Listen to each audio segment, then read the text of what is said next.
저희들은 정치 얘기도 많이 합니다만 정치의 결과물로 민생에 생기는 변화 얘기를 하는 것도 좋아하죠. 고 구하라 씨는 우리 사회에 아주 중요한 긍정적인 변화의 단초를 많이 제공한 의의를 아는 인물이었습니다. 버닝썬 사태의 가장 중요한 정보 제공자라는 사실도 BBC에 의해서 사후에 알려졌었고, 이분이 돌아가신 뒤에 생긴 일 때문에 양육을 제대로 하지 않은 부모가 자녀의 재산을 상속받지 못하도록 하자는 논의가 시작됐습니다. 그 논의의 결과가 이른바 구하라법이 돼서 올해부터 시행되고 있습니다. 3번에 걸쳐서 이 법안을 대표 발의한 중랑갑의 서영교 의원이 돌아왔습니다. 어서 오십시오. 안녕하세요. 서영교입니다. 네. 3번이나 하신 줄은 몰랐어요. 이걸. 20대, 21대, 22대 22대까지. 3번에 걸쳐 대표 발의했죠. 네. 법의 취지와 내용을 아주 최대한 쉽게 좀 설명해 주십시오. 이거 모르는 분들도 많아요. 아직. 네. 네. 구하라. 대표적인 사람이 구하라인데요. 구하라 양이 조금 전 말씀처럼 그렇게 살아왔죠. 그런데 엄마가 9살 때 놓고 간 거예요. 오빠와 구하라 둘이 할머니와 고모, 아빠 손에서 자랐죠. 끊임없이 엄마에 대한 사랑을 갈구해 왔죠. 그러다가 불행하게도 목숨을 던졌습니다. 그런데 구하라 양에게는 재산이 있었어요. 그 유명한 구하라이기 때문에 네. 엄마가 장례식장에 선글라스 끼고 변호사 대동하고 온 거예요. 어. 구하란 연예인이잖아요. 그래서 신동엽 등 많은 연예인들이 장례식장에서 침울하게 있는 상태에서 엄마라고 하는 자가 선글라스를 끼고 와서 변호사를 대동하고 와서 이 구하라가 남기고 간 돈의 반은 내 거야. 재산이 150억이었답니다. 장례식장에. 그렇습니다. 그리고 장례식장에 와서 다른 연예인이 있으니까 사진 찍어요라고 하고 사진 찍어달라고 하고 이 황당무계한 일이 언론의 실화탐사다에 나왔고 제가 그걸 보게 된 거죠. 근데 사실은 저는 구하라 양의 사건이 생기기 전에 이 법을 대표 발의했습니다. 언제? 세월호. 천안함. 세월호 때 아이가 목숨을 잃었어요. 그런데 엄마는 아이를 키우고 있다가 아이를 잊지 못해 헤어나지도 못하는데 그 아이에게 들어온 보상금의 반이 그냥 아이를 버리고 갔던 아빠한테 가버린 거예요. 그래서 제가 세월호 때 천안함 때 이걸 기리면서 이 법을 만들었죠. 민법 개정안이에요. 1004호. 민법 개정안인데 이걸 놓고 있었어요. 그런데 구하라 양 사건이 생긴 거예요. 내가 만든 이 법이 딱 그건데 원래 그 이름은 구하라법이 아니었고 그렇습니다. 그 정신에 맞는 법안은 이미 민법 개정안이라고 서영교가 대표 발의한 거죠. 예. 20대 때. 근데 20대가 끝날 때쯤에 구하라 양 사건이 터진 거예요. 그런데 구하라 오빠와 변호사가 국회 입법청원을 했습니다. 네. 우리 구하라를 위해서 법을 바꿔주십시오 라고 입법청원을 한 거예요. 입법청원을 하면 그걸 국회의원들이 받아서 법을 만들거나 바꿔주는 겁니다. 그렇죠. 그런데 제가 벌써 만들어놨잖아요. 입법청원이 됐잖아요. 그 민법 개정안이 새로운 이름을 얻게 된 거군요. 그때. 그렇습니다. 네. 그럴 때 제가 조심스럽게 물었죠. 구하라 오빠 쪽에 연락을 한번 해봅시다. 내가 이 법을 만들어놨는데 어떤지. 근데 구하라 오빠 쪽에서 바로 연락이 온 거예요. 의원님이 만든 법 가지고 입법청원했습니다. 그러니 의원님 도와주십시오. 그러면 우리 이 법 이름 구하라법이라고 할까요? 의원님 그렇게 해주시면 감사하겠습니다. 그래서 구하라법이 만들어졌고 우리는 20대 국회에 열심히 뛰었고 안 됐어요. 이걸 어떻게 안 되게 할 수가 있어요. 그래서 시간이 없었어. 그럼 21대 때 다시 대표 발의하자. 20대 때 누가 반대했어요? 국회의원 다 반대해요. 놀랍죠. 국민은 다 찬성인데 이게 뭐냐면 민법이라고 하는 거예요. 민법은 모든 법의 기본을 이루는 법인데 이걸 어떻게 바꿔? 그리고 아이하고 부모는 천륜이야. 안 키웠다고 어떻게 그걸 바꿔? 우리나라 이 민법은 일본 막부 시대 때 민법을 베껴온 거예요. 그걸 그대로 두고 있으면서 저도 몰랐죠. 저는 이런 이슈를 가지고 법을 만들었는데 나중에 보니까 그런 거예요. 벌써 제가 이 법을 만들기 전에 이 법을 만들었는데 다 기각됐던 거죠. 그러니까 이게 뭐냐면 네. 이 법을 만지고 있는 이 민법의 대가들이 있었어요. 대가가 제자, 그들이 판사, 그들이 검사, 그들이 국회 법사위원들. 그래요. 그 보수 정당이 반대했다는 스토리가 지금 말씀해주신 단어에 좀 녹아 있는 게 가족을 천륜이라고 말할 거면 네.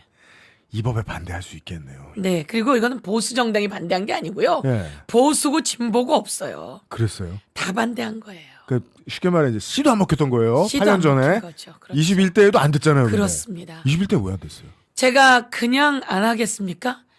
법원 부르고 검사 부르고 기자회견하고 토론회하고 공청회하고 법사위 국회의원 이쪽 저쪽 부르고 다 해도 안 돼요. 왜? 이거 민법 이런 거는 쉽게 바꾸는 게 아니에요. 이 집안 보면 엄마 아빠가 어릴 때 안 키우고 도망갔잖아요. 그쵸? 아이들만 큰 집이잖아요. 영향력이 없는 집이에요. 온 세상 사람은 이 아이들을 도와주고 싶고 같이 키우고 싶고 같이 사랑하는데 법을 공부한 사람들이. 그래서 제가 요청하는 게 그거예요. 여러분 착한 사람이 법을 공부하세요. 여러분 정의로운 사람이 법을 공부하세요. 그래서 중요한 직책에 가세요. 그래서 사람을 위한 일을 해주세요. 영향력이 없어서 그걸 이유라고 돼요? 이유라고 되지 않죠. 근데 제가 보기엔 그거 말고 뭐가 있어. 그죠. 올바른 번역이 필요하죠. 그렇습니다. 이게 의사협회가 오면 법으로 잘 돼요. 간호사협회도요. 직역이 세고 돈도 많은 사람들은 그렇게 로비도 해옵니다. 근데 이 사람들은 죽었어요. 엄마나 아빠가 키우지도 않고 도망갔는데 어느 경우에는 할머니 할아버지가 키워요. 근데 불행하게 죽었어요. 엄마 아빠도 없는데 혼자 컸는데 불행하게 죽었어요. 근데 보험금이 날라왔어요. 그걸 나눠 가져요. 그거 그냥 그렇게 나눠 가지게 놔둬. 이거였는데 나는 죽어도 그렇게 못하겠는 거야. 그래서 제가 만들었죠. 그랬는데 구하라 양 사건이 생겼고 딱 구하라법의 이름을 그 오빠랑 붙이게 된 거죠. 이게 스토리가 이제 말씀해 주신 거 들으니까 좀 이해가 되는 게 이 선원, 공무원 뭐 구하라법 뭐 이렇게도 붙였단 말이에요. 디테일을 안 들으면 모르잖아요. 근데 봤더니 이제 그 의원님이 이 해당하시는 분들하고 직접 이제 국회에서 모시고서 말씀하시는 걸 많이 찾아보니까 예. 이분들이 열심히 사시다가 일찍 가신 분들인데 맞습니다. 이분들을 버리고 갔던 부모님들이 나타났다. 나타났어.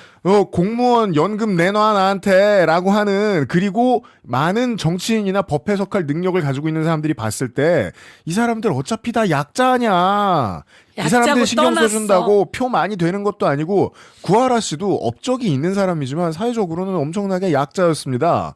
그러니까 이 사람을 도와주는 사람이 없었던 게 구하라 씨가 돌아가시게 된 직접적인 이유이기도 했고, 맞습니다. 결국은 공통적으로 이 법이 필요한 사람들은 사회적인 약자였기 때문에 그동안 처리 안 된 걸 수도 있다. 그렇습니다. 예. 세월호 수없이 많은 애들이 떠났잖아요. 거기에 그런 가족이 많이 있었어요. 맞아요. 그리고 천안함 군인이 떠났어요. 근데 나라에서 돈이 나오잖아요. 보상금이. 그거를 우리나라는 묻지도 않아요. 그냥 뚝 나눠서 주게 돼 있어요. 부모에게 찾아서.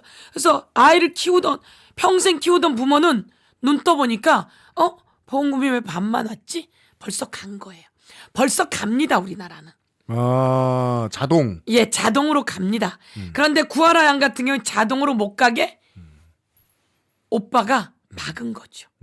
그러면 사실 키운 부모 입장에서는 그렇습니다. 돈 때문인 이유는 완전히 제로고, 그렇습니다. 애한테 너무 미안하잖아요. 먼저 가는. 미안하잖아요. 애한테. 아이한테 미안하잖아요. 예. 그리고 이렇게 버리고 간 엄마가 또 오면 소송을 걸게 되면 또 아파요. 근데 그러다가 이제 제가 이 법을 만들었고, 그래서 군인인 경우에 이게 민법이라 통과가 안 돼요. 다 반대요, 다 반대. 다 반대하면서 반대란 말은 못하고 뭐라고 하냐면, 그 엄마가 그러면 이제 구하라 엄마가 9살 때 버리고 갔단 말이에요. 그러면 1살 때 버리고 가면 상속을 못 받게 하는 거예요. 9살 때 버리고 가면 못 받게 하는 거예요. 아니면 5개월만 양육비 안 줬으면, 이런 식으로 구체적으로 치고 들어와요. 딜을 했어요. 치고 들어와. 그래서 이런 걸 보면서 안 되겠다라고 생각해서 그러면 먼저 구체적으로 가자. 그래서 공무원, 소방관 1살 때 엄마가 버리고 갔어요. 아빠가 키웠어. 네. 언니랑.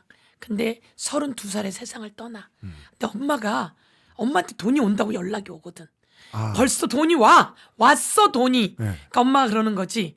이 언니가 어떻게 그 돈을 받아갈 수 있어라고 하니까 얘야 이렇게 죽으면 불지옥에 떨어진다. 이 내용이 녹음이 돼 있어요. 이 엄마는 벌써 돈을 받았으니까. 그리고 한 살 때 버리고 가서 별로 관계가 없어. 한월이는 그렇게 자살을 했기 때문에 불지옥에 떨어져.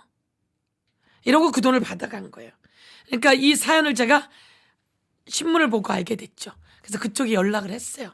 그 사람이 공무원 구하라법의 언니. 바로 이 사람입니다. 지금 여러분들 사진 보여드리고 네, 있습니다. 바로 이 사람입니다. 네, 강한월 씨의 언니 강화연 씨라는 분. 맞습니다. 네, 강한월 씨라는 이 분이 돌아가신 사람은 분이시고. 강화연 씨. 네, 오른쪽에 있는 사람은 구하라 씨의 오빠 구호인 씨. 구호인 네. 씨. 네. 너무 슬펐어요. 그런데 구호인 씨는 끝내는 못 이기고 6대4. 아빠 쪽이 6, 엄마가 4. 근데 법이 통과가 안 돼서. 그렇죠. 법이 통과가 됐으면 엄마 못 갖고 가는데. 네. 법이 끝내 통과가 안 돼서. 그렇지만 6대4라도 의원님이 애써주셔서 6대4가 된 겁니다. 그죠. 이렇게 아름답게 이야기를 한 거고요. 이 공무원 소방관의 언니 강화연 씨는 새마을금고에서 일을 해요. 똑똑해. 그래서 벌써 엄마한테 돈이 다 갔어. 그래서 여기가 양육비라도 내라. 그리고 양육비 청구서를 해요. 그래서 양육비를 받아내. 근데 벌써 엄마가 돈을 다 써버렸어. 그런데 여기는 또 연금이 매달 180씩 나와요. 그러니까 엄마가 매달 90만 원씩 갖고 가. 제가 요거는 행안위에서 벌써 통과시켜서 그 돈을 막아버렸죠. 그러면은 지금 이게 중요한 쟁점인데 네. 이미 이렇게 된 상황, 이제 원래 같이 이제 살고 키워주고 했던 가족들이 억울할 상황. 네. 이번에 법이 적용되면서 이미 적용되기 시작했잖아요. 2026년부터니까 소급 적용되는 거예요. 이 사람은 소급 적용이 아니라 이 구하라법이 통과되기 전에 네. 공무원 구하라법이라고 먼저 통과시킨 거예요. 그건 먼저 통과돼서. 그러니까 구하라법을 하는데 안 되거든. 네. 근데 이 공무원의 사례가 생겼단 말이에요. 그러면 공무원 구하라법은 민법이 아니에요. 이게 실무입니다. 민법은 네. 못 고쳐라고 말하는 꼰대들이 많은 바람에 꼰대들이 많아서 안 되고 다른 방법으로 접근을 하셨던 다른 거예요. 방법으로 의원님이. 접근해서 공무원 연금에 해당하는 공무원 구하라법을 접근한 거죠. 그래서 요거는 제가 행안위원장이었어. 네. 행안위법이야. 공무원 연금법이. 국정감사 때 나와서 그 사연을 이야기했어. 네. 여야가 없어. 모든 국회의원이 찬성 통과. 그래서 이건 통과가 됐어요. 그걸 그래서 그 먼저 엄마한테 매달 통과시켰구나. 90만 원씩 가던 돈이 예. 정지. 이렇게 된 거죠. 그래도 민법은 통과가 안 됐어. 그래서 그 사이에 통과된 게 그럼 군인구하라법, 천안함 사연. 그래서 이름이 이렇게 여러 가지가 됐고요. 여러 가지가 생긴 거예요. 예. 그러니까 서영교가 일을 진짜 잘하는 건 민법으로 안 돼? 그럼 핀셋으로다 적용해보자. 그래서 인생에 처음 공무원 구하라법, 군인 구하라법이 생긴 거예요. 그래서 따로 다 그 상임에서 따로 다 통과시킨 거예요. 군인 구하라법은 국방위에서 우리 모두 찬성 통과. 행안위에서 찬성 통과. 선언 구하라법은 한 살 때 엄마가 가버려요. 누구 사냐면 형, 누나 1살짜리. 그 실제 돌아가신 분의 이야기입니다. 예. 지금 해주시는 건. 네. 이렇게 살았어. 네. 여기는 아빠도 돌아가셨어. 네. 할머니가 키워주신 거예요. 할머니가 키워줬어. 네. 그랬는데 중요한 건 이 엄마가 1살 때 가놓고 이 1살 때 아기가 55살이 됐지. 그래서 선원인데 실종이 돼요. 네. 근데 이 사람은 집도 있었고 보험금도 나오고 다 나와. 착시 그럼 여기는 하셨던 분이. 1순위가 누구야? 아빠하고 엄마가 1순위거든. 네. 근데 아빠는 돌아가셨어. 그럼 엄마 1살 때 거예요. 버리고 간 엄마가 1순위예요. 할머니 돌아가셨고. 할머니 돌아가셨고. 우리나라에는 할머니가 1순위가 아니야. 그렇기도 하고 엄마 맞아요. 아빠만 1순위야. 예. 그다음에 직계 비속이 1순위예요. 예. 근데 결혼을 안 했어. 그러면 이게 인생에 비극이 2번인 거예요. 인생의 비극이 여러 번인 낳아놓고 거예요. 도망간 사람이 내가 억울하게 죽었는데 내 유산도 가져가는 비극인 거잖아요. 태어나서 한 번, 죽어서 한 번 같은 사람 때문에 비극을 겪는 맞아요. 거예요. 그래서 그 누나가 안 돼 하고 잡았는데 내가 민법을 못 고쳤으니 못한 거야. 그래서 여긴 선언이다. 그러면 선언이니까 선언에게 대해 보험금이 나와요. 보험금이라도 그런 사람에게 못 주게 하는 선언구하라법을 통과시킨 거죠. 2021년 1월에 거제도 앞바다의 침몰 사고. 여기에 누님이 사실상 누님인 분이 김종환 씨예요, 이분이. 김종환 선생님의 누님께서 네. 그냥 다 키우셨을 건데. 그렇습니다. 동생을. 둘 다 배 골아가면서 살아서 나이가 좀 들어서 누나가 키운 거죠. 근데 누나는 순위에 못 들어가. 그리고 키워준 그 노력과 애정의 결과 혹은 그 징표에 해당할 수 있는 걸 도망간 엄마가 가져가는 거예요. 그 엄마가 55, 아들이 54살이니까 5살이니까 엄마 몇 살이겠어요. 80줄 됐겠죠. 여든이 훌쩍 넘었어요. 네. 그 사람이 이복 동생이라고 해야 되겠죠? 재혼한 집에 아들과 변호사를 데리고 와서 다 갖고 가는 거예요. 그게 참 아주 현실적으로 쓸모 있는 법이라는 게 왜냐하면 한 번 못 되면 꾸준히 못 되거든요. 맞아요. 여러 가지 측면에서 사람은 견제책이 필요해요. 사람 마음 두 번 아프게 하잖아요. 두 번이 뭐예요? 그러니까요. 그래서 이 법은 온 세상 사람이 다 찬성해요. 그런데 법을 배운 우리 사람만 민법학자들이 네 맞아요. 그걸 피하느라 그걸 몇 년 피하는 동안 계속 다른 입법도 해오시고 네. 했던 거예요. 그래서 문재인 정부에서 사실은 서운한 게 짝퉁 구하라법을 입법 예고를 합니다. 이 여론이 하도 좋으니까. 정부에서? 예. 짝퉁 구하라법을 입법 예고했는데요. 네. 그 입법 예고가 너무 기가 막혀서 제가 반대를 하고 많이 싸웠죠. 아, 짝퉁 구하라법을 하다니 내용이 이상했나 봐요. 이상했어요. 아, 그래서 그거는 나중에 폐기가 되고 제가 만든 구하라법이 통과가 된 게 우리가 22대 첫 번째 법안으로 통과된 거죠. 이번에 중수청 입법예고에서 보듯이 그래서 그 얘기를 하는 겁니다. 그러니까 누가 뭘 만지는지 모를 때가 많거든요. 정부 입법이. 맞아요. 아, 그래서 그때 반대하셨고. 누가 뭘 만드는지 몰라요. 그래서 이번에 입법 예고가 됐지만 걱정을 많이 하시지 않아도 되는 게 이거의 문제 제기를 확실하게 하고 아, 그래요. 법은 맞아요. 그 얘기를 좀 제가 하면. 만드는 겁니다. 그러니까요. 그러니까 대통령이 그렇게 가르마 타셨고 가름맛 타셨어요. 일본 가시기 전에 예. 그랬으면 이제 당이 계속 싸우던 거 싸우면 되는 거잖아요. 그럼요. 네. 싸울 것도 없어요. 정리했어요. 그렇대요. 보안 수사권은 검찰에 갈 수가 없어요. 보안 수사를 요구는 해도 돼요. 왜? 경찰이 송치했는데 자기네가 기소하려고 보니까 증거가 부족해. 이거 증거가 부족한데요. 이런 건 해도 돼. 근데 수사는 하지 마라 이거야. 지난주까지 시민들이 혹은 민주당의 지지자들이 가장 불안해했던 이유는 네. 법사위에 우리가 믿었던 저 싸움꾼들이 봄이 되면 법사위를 떠날 것 같아서였단 말이에요. 네. 근데 이제 걱정 안 해도 된다. 그럼요. 네, 갑자기 그 얘기를 했는데 우리가 이제 세 가지 그 지점을 얘기했었거든요. 첫 번째로 입법에 실패했던 때, 그래 아예 안 되겠구나 큰 벽을 느끼셨던 때. 두 번째로 입법에 실패했던 때, 그리고 정부 입법이 너무 이상했던 때. 세 번째 입법이 실패했던 때는 저는 대충 그 이유를 알 것 같아요. 2024년 여름이니까 그때는 명태균 특검이 아니고 그 최상병 특검 하자고 야당이 열심히 싸우던 때였거든요. 그러면 법사위의 여당 의원들은 뭘 해도 노를 할 때긴 해요. 그때 같이 취소됐던 거죠. 구하라법이. 이 구하라법은 네. 2024년 제가 4월에 국회의원이 됐잖아요. 22대 네네네. 국회의원. 그래서 여야 법사위에서 사실은 그때는 같이 합의했어요. 하기로. 예. 네. 그래서 통과가 됐고요. 그땐 이게 통과. 이제 네. 잘 안 된 때는 제가 20대였으니까 2019년 19년. 12월에 우선 기각되고 그다음에 2020년에 21대 국회가 돼요. 네. 그때 이제 4년 동안 계속 그렇게 안 두 돼. 번이군요. 예. 네. 그러니까 2019년에 벌써 대표 발의했는데 그때 이제 회기가 끝나버려요. 네. 21대로 가고 21대는 4년 내내 안 돼.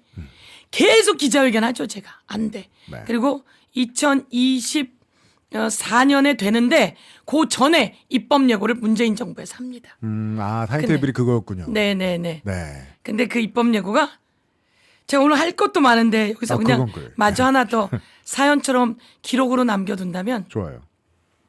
이 민법은 일본에서 가지고 온 법이에요. 네.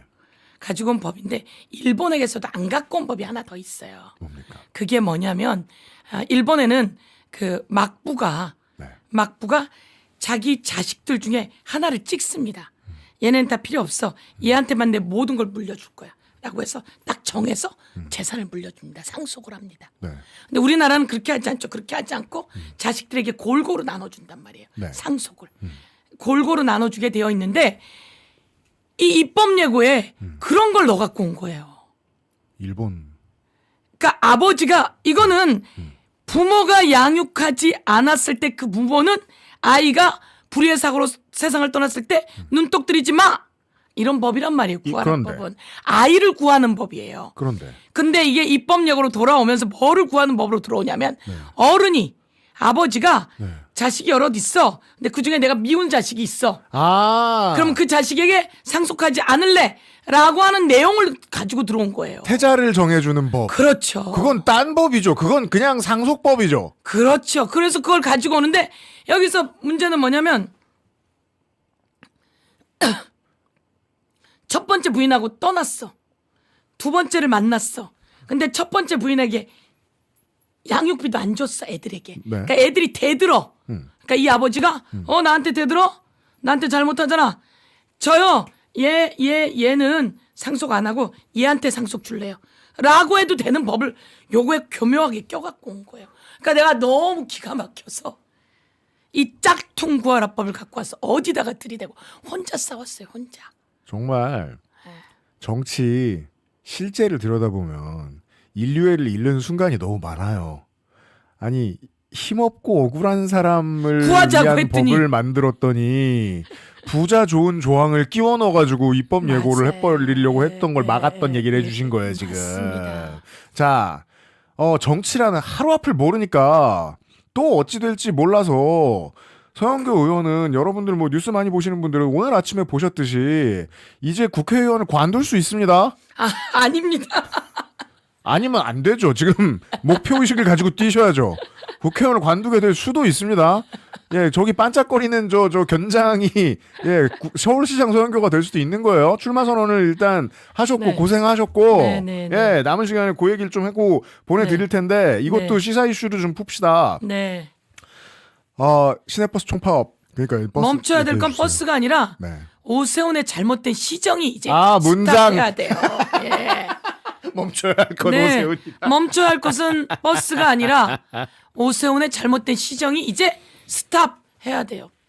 이 버스의 문제는 벌써 예견돼 있었던 겁니다. 왜?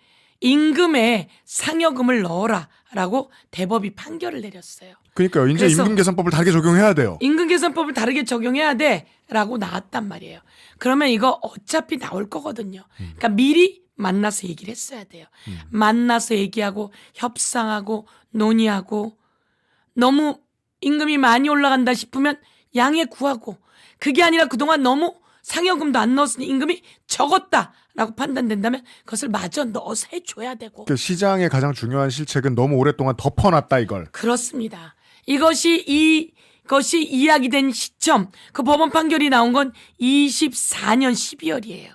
아, 예, 그리고 이것이 적용된 사례는 25년 동아 교통인가 거기서 벌써 적용이 되기 시작했어요. 네. 그렇다면 이것은 서울시 전체가 어떻게 할 것인가라고 하는 것을 판결이 나왔을 때부터 서울시는 준비해 놨어야 돼요. 네. 그러면서 제가 하는 말은 멈춰야 될 것은 버스가 아니라 일하지 않는 오세훈의 시정이 스탑하고 일 잘하는 서영교로 교체해야 한다 이런 얘기인 거죠. 이제 물론 이제 많은 분들은 네. 많은 셀러리맨 서울 시민들은 이게 통상임금 이렇게 바뀌면 어차피 다르게 주게 돼 있다. 네.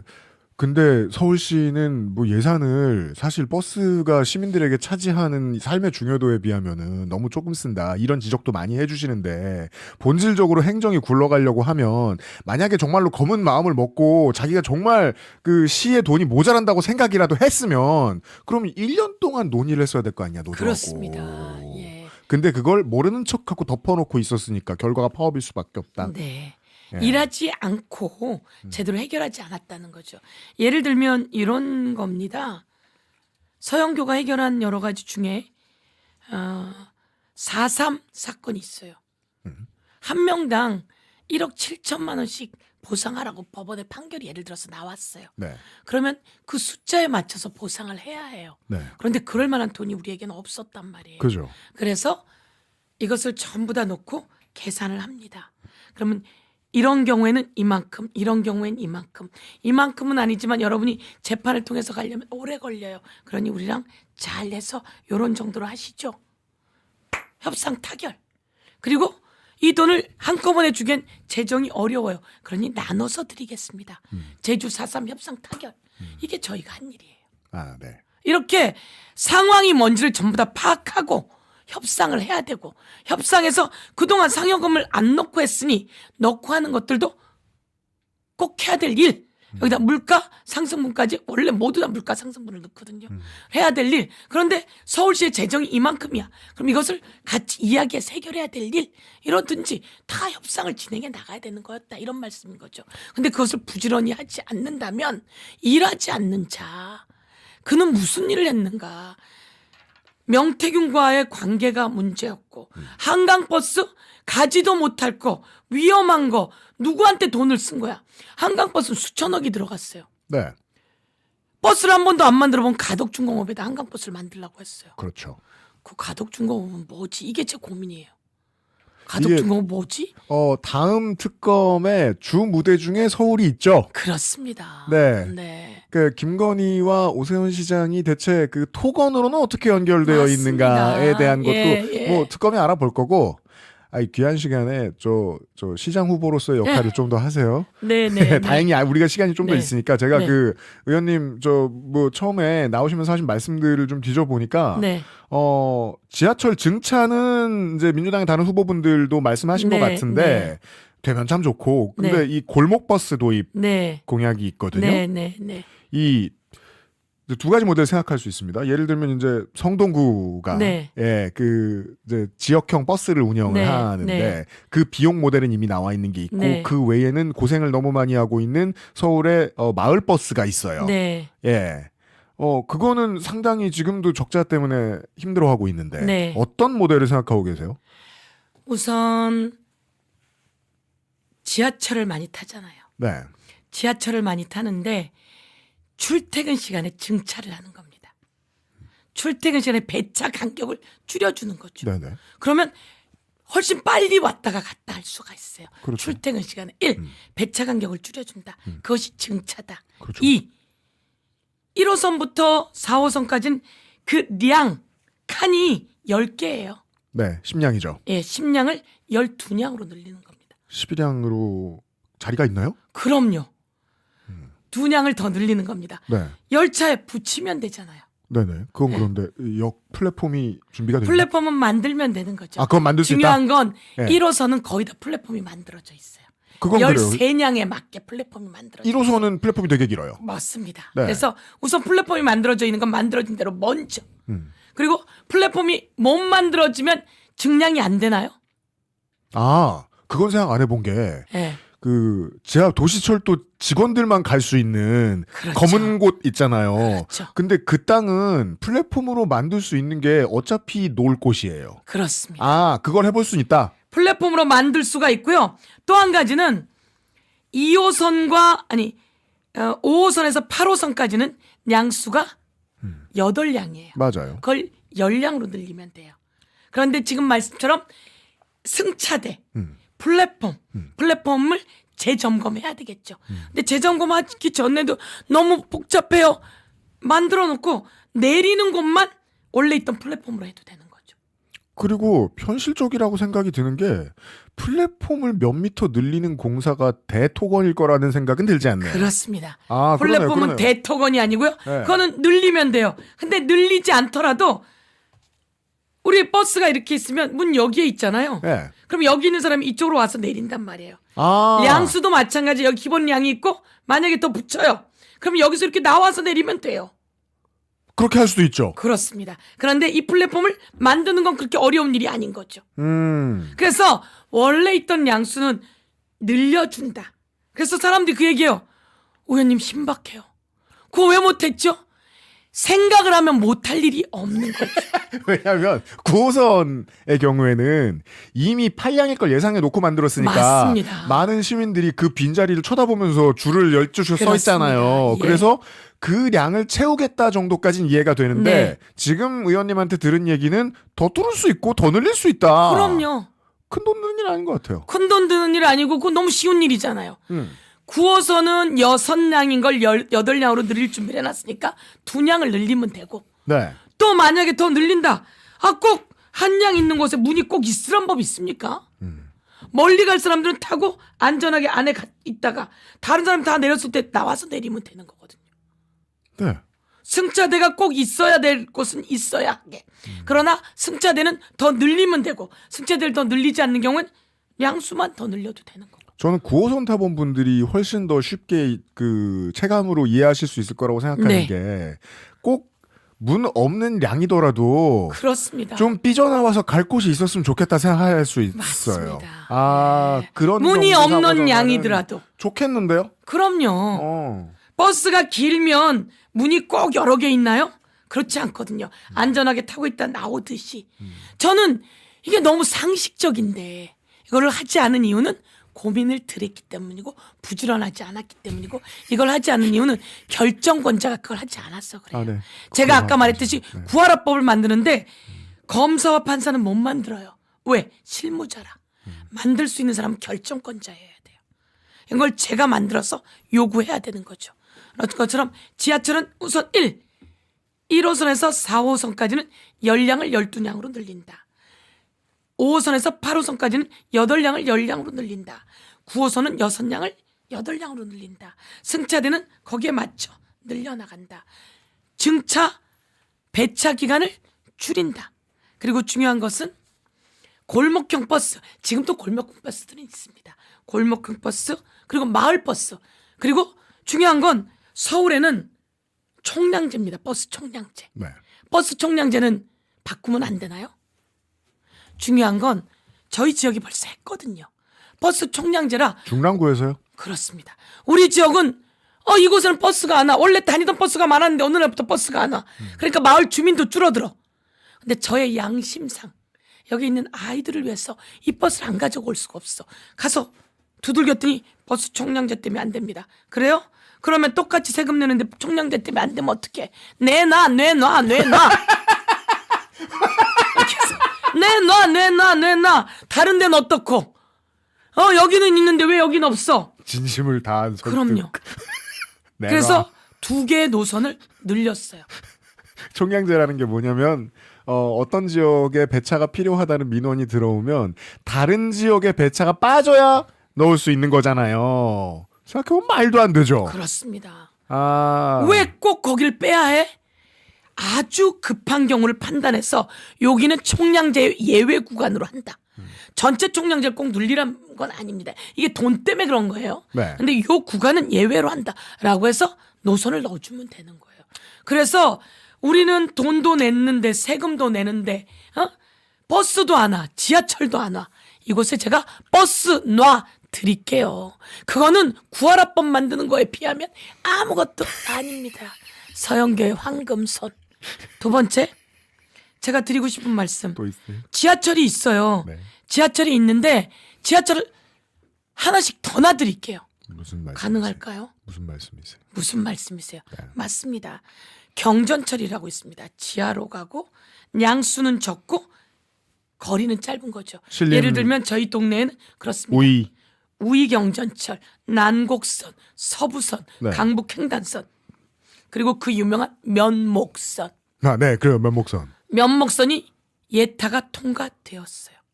이거는 교통 소외 지역으로 지나가는 지하철이라 사람이 많지 않아 통과되지 못합니다.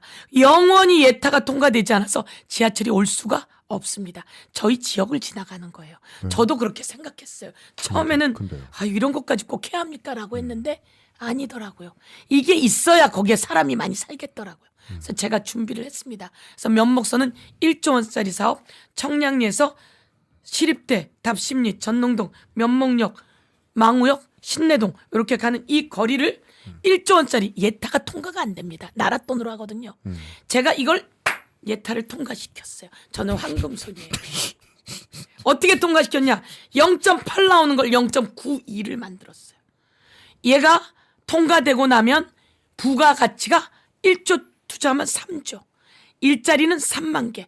이걸 다 만들어서 서울시, 대광이, 국토부, 네. 기재부, KDI까지. 저는 이게 논의할 가치가 충분히 있다고 생각하는 게 언론의 분위기상 대토건으로 경선처리 뚫리고 나면 그 다음에 6개월에서 1년 뒤에 활용도를 자꾸 부각시켜요. 근데 정치라는 건 도시계획을 10년을 보고 이곳이 좀 더 제대로 개발이 되고 개발이 된다는 게 꼭 뭐 대단지를 만들라는 게 아니라 지금 살고 있는 사람이 여기서 리모델링을 해서 계속 살고 싶은 마음이 들게 하려면 실제로 서울은 여전히 지하철이 먼 곳들이 많으니까 강북에 특히 많은데 그런 곳들을 만들어 놓고 10년 뒤에 보는 게 의미가 있을 수도 있거든요. 제가 그래서 난곡선을 말씀드렸던 게 난곡은 분명히 필요했는데 네. 처음에 안 탄다고 뭐라 그러는 건 저는 맞는 선택이 아니라고 봤거든요. 네. 처음에 안 탄다고 뭐라고 하는 건 한강버스로 뭐라고 해야 되는 거고. 맞아요. 그리고 실제로 걱정 많이 안 하고요. 서울링 안 하고 한강버스 안 하는데 뭐 돈 없겠습니까? 그 정도 사업할. 그렇습니다. 게다가 국비고 말씀하신 네. 대로. 그 다음 국비 40, 12, 60인데요. 네. 중요한 건 이런 그래? 지역은 시기가 절대로 예타가 통과되기 어려워요. 네. 강남 말고는. 근데 예타가 통과되기 어려운 게 아니었어요. 눈속임이었어요. 난곡선 사람 많잖아요. 네, 이제 많아요. 엄청 많아서 그거 해야지 돼요. 그런데 거기에 안 된다고 얘기한 거였어요. 안 되는 줄 알았어요. 제가 준비를 하고 작업을 하다 보니까 여기는 1조를 투자하면 3조의 가치가 나와요. 그래서 예타가 0.8에서 0.92 이거 통과시키면 3만 개 일자리가 나와요. 이거 그건 좀- 전부 다 해가지고 만든 거라서 네. 저는 그러면 소외된 지역은 끝까지 소외되게 아니었던 거죠. 저는 똑같이 세금 낸 곳에 더 이자 붙여 돌려드릴 수 있는 일. 아니 우리는 이자 붙여서 받으면 안 돼? 강북은 이자 붙여서 받으면 안 돼? 그거 떠나서 이자도 붙여서 받지만 기본이 그냥 가는 겁니다. 이게 제가 아까 말했듯이 구하라법 모두 다 아는데 안 되는 거 가진 자들이 안 된다고 한 거예요. 이 교통 소외 지역에 지하철 다른 데는 다 놓아서 된다면서 왜 여기는 왜 안 된다 그래? 말도 안 되는 거죠. 그거를 제가 해드린다는 겁니다. 제가 해버렸다는 겁니다. 그래서 황금손이라고 하는 겁니다. 서울에 4개가 올라간대요. 다 탈락이에요. 저만 됐어요. 그래서 모든 국회의원들이 저에게 묻는 거죠. 왜 됐냐고. 그리고 이 국회의원 시의원들이 가서 오세훈한테 물어본 거예요. 왜 우리 지역이 안 됐어요? 그러니까 오세훈이 하는 말이 그 지역 국회의원한테 가서 물어보세요. 왜? 오세훈이 한 게 아니라 내가 했거든. 의원님 네. 뵈려고 할 때는 바쁘셔가지고 일정 맞추기 참 힘든데 네. 뵙고 나면 뭐 때문에 바쁜지 알 수 있죠. 말이 길어서. 근데 좋은 얘기 많았잖아요. 저 끝으로 요거 하나만 짧게 대답해 주세요. 자, TBS를 오세훈 시장이 임기 내내 굶겼고 네. 사실상 지금 밥줄을 끊었고 그래서 오세훈 시장 말을 잘 듣자라고 TBS 내에서 이야기하던 분들도 이제 다 떠나갔습니다. 원래부터 있었고 시사 프로그램들도 잘 만들던 회사에 애정이 남은 분들만 지금 한 푼 안 받고 이 회사를 지키고 있습니다. 이거 어떻게 할까요? 살려내야죠. 한 푼 안 받고를 넘어서 이제 암에 걸렸어요. 그분들이. 그리고 빚더미에 앉았어요. 그리고 가정도 어려워요. 그죠. 애쓰고 노력한 사람에겐 보상이 따라야만 합니다. TBS는 서울시의 공영방송이에요. 이 공영방송 공공언론입니다. 서울 시민들의 발이 되어주고 서울 시민들의 눈이 되어주고 서울 시민들이 어려울 때 서울 시민들을 구해주는 방송인 거예요. 재난방송이기도 하고요. 그리고 온 세상에 서울이라고 하는 것을 세계 1등 가는 곳으로 홍보해주는 귀한 공간이란 말입니다. 이 TBS를 잘 운영하면 이 TBS가 황금알을 낳게 할 겁니다. 저는 그걸 다 떠나서 기본적으로 재정 지원과 그리고 조례를 다시 만들어서 나라가 지원할 수 있게 해낼 겁니다. 그리고 제가 서울시장이 되면 그 공간은 황금알을 낳는 얼마나 귀한 공간입니까? 저는 세계 모든 곳을 향한 서울의 창구가 되게 만들 예정입니다. 그리고 애쓴 분들에게는 그동안의 노고를 다 보상해 드릴 작정입니다. 실제로 공영 미디어들 중에서도 더 큰 몇백 배 큰 MBC와 KBS를 제치던 시절도 있는 곳이었기 때문에 그렇습니다. 예, 허황된 꿈은 아닙니다. 절대로 허황되지 않습니다. 서영교가 요즘 제 유튜브가 22만 1,000을 넘었습니다. 네. 구독자가. 저는 그걸 해보면서 느꼈어요. 아, 사람들에게 사랑받으면서 황금알을 낳고 그래서 TBS에 고생했던 분들에게 행복을 주고 네. 그리고 많은 사람이 이 공간을 이용해서 서울을 세계 최고의 도시로 만들어 가보자 이런 생각하게 됐습니다. 알겠습니다. 제가 하면 너무 잘할 것 같아요.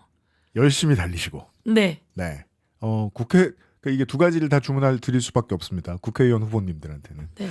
국회에서 잘 싸워주시고 네. 경선까지 열심히 준비하시고 네. 둘 다 잘해 주십시오. 네, 제가 마지막으로 말씀드리면 네. 법사위 계속합니다. 네. 걱정하지 마시고요. 그 다음에 서울시장 후보이기 때문에 스피커가 더 커졌습니다. 오늘 아까 기자회견 하러 들어가는데요. 우리 전현희 의원 기자회견하고 나오더라고요. 네. 이런 과정 속에서 계속되는 문제점들을 지적하고 만들어가는 거죠. 이재명 대통령이 대통령 되셨다고 해서 법 못 만들고 계신가요? 이재명 대통령이 대통령 되셨다고 해서 나라를 운영하는데 함께 하시고 계시잖아요. 서울시장은 똑같습니다. 이재명 대통령이 윤석열을 끌어내린 것처럼 저희들은 이제 오세훈을 끌어내려야 합니다. 윤석열과 오세훈은 한 몸이지요. 그래서 걱정하지 마시고 서영객이 힘을 모아주시면요. 저의 이 능력으로 국회의원들에게 법 만들게 하고 더 스피커가 커지고 힘이 좋아지기 때문에 구하라법 만들 때 6년 걸렸으면 이제는 1년이면 되게 다른 법들은 그냥 바로 되게 이런 능력이 네. 서울시장에게 있는 거거든요. 좋습니다. 네. 잘 달려주십시오. 네. 서영교 의원이었습니다. 적토마타고 달려. 안녕히 가십시오. 서영교의 패스트트랙에 함께해 주십시오. 서울 시민을 위한 서영교의 패스트트랙 여러분과 함께하겠습니다. 감사합니다. 수고하셨습니다.